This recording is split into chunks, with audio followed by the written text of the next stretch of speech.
The answer, about 100 miles. The question, how long does it take for your truck to make a fool out of you after bragging about 190,000 carefree miles? About 100 miles. Well, I was on my way back from picking up a bunch of office furniture for free. I'm going to use some of it in my channel, going to use some of it in the bunker. You'll see about that later. But I was on my way back, had about 20 miles more to go on my journey back home, and lost my brakes. I'm on the interstate, look down, see the brake light on, tap my brakes, nothing. Now, when you lose power brakes, you still have the manual brakes in the old trucks like this. Nothing's fly-by-wire in this old truck. So you still have manual brakes, but you got to really step on them to make them work. But luckily, I actually have experience with large vehicles with poor braking systems. But I got her home without a problem, and now we're going to go ahead and fix her up. Now, when I lost my brakes, I went and pulled over as quickly as possible, popped the hood, take a look, see what's going on, and it's pretty evident that my vacuum pump had seized up.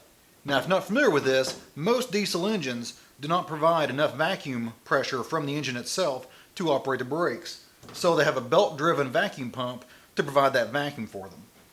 And mine had gone kaput. You can hear it here. That is not the way that's supposed to sound.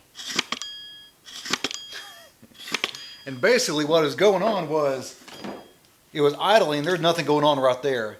It was hitting whatever that's hitting, and then the belt was burning up on this little section right here. You can see where it just heated this thing up and burned off a whole bunch of rubber right here. I could not believe that this belt held for 20 miles, basically rubbing against the pulley for most part. First of all, I went to Advanced Auto Parts. They told me they had a part. Well, the website told me they had a part.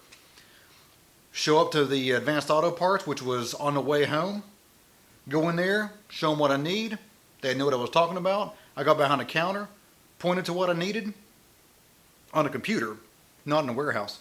And they looked it up, did some, typing away, and couldn't get it, wasn't available, dealer only part. It's like, well, that's not true. Went down to Napa, they had 6 different versions in stock in the back of the store. With a pulley, without a pulley. Get the one with the pulley, by the way. Because moisture gets in there, it really rusts on there, and it's a press fit. There's no keyway, there's no bolt, and it's actually a real thick pulley. So putting a pulley puller on there, not going to work out very well, unless you have a big monster puller, which I do not. So spend the extra 20 bucks, get yourself one with a pulley already on there. It's actually already got the bolts on it too. I mean, that's win-win. And here's what they're supposed to sound like when they're new. Not all crunchy crunch over here. It's like a DJ. Alrighty, well, this is going back on the truck now. I'll show you where it goes. Now, totally unrelated to this, except for sound, I just found out today that the famous Wilhelm scream is now public domain. So look forward to hearing that in a lot of my future videos. Now, it's actually kind of tight in here. You would think with all the room underneath an F-250's hood, you'd have plenty of room to work, but with this 7.3 liter taking up this much real estate, you're really kind of cramped in here, because these bolts take a 10 millimeter, and the only thing that can fit back there that I've got is this tiny little wrench. Can't get a actual socket back there. Going to old school, slow school. I know there are sockets made for tight situations like this, but it's such a rare occurrence for me. I'm not going to go out and buy a whole slew of tools for the what if, and when it does happen, I can get by with this. Oh, okay. Alright.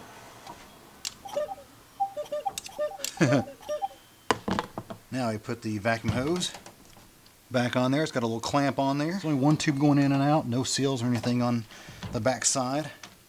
All it does is create a vacuum as it spins, which charges up the brakes. And now we also have a fresh belt from Napa as well. Now there is an actual diagram of how the actual belt is supposed to be routed through here.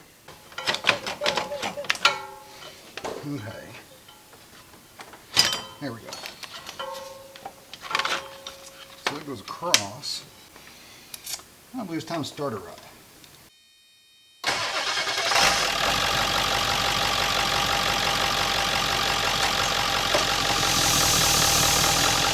if you heard that clunk when I started it up, that was my wrench falling, my little 10mm wrench falling down, somewhere in the fender well here.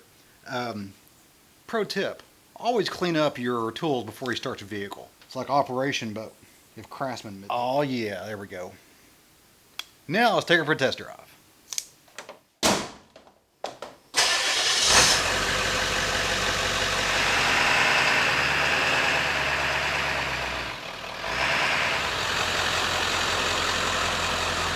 Well, that fixed all my problems. The old belt, that's garbage, going in the trash. Vacuum pump, save your vacuum pump, save the box, save the receipt. There's a core charge of, I believe, 15 or 20 bucks, so I'm going to throw that in Fiesta. Next time I go by Napa when it's open, pop in there, make a little money back. If you have any comments, questions, or show ideas, let me in the comment box below the video. And of course, guys, you guys have a great day. See ya.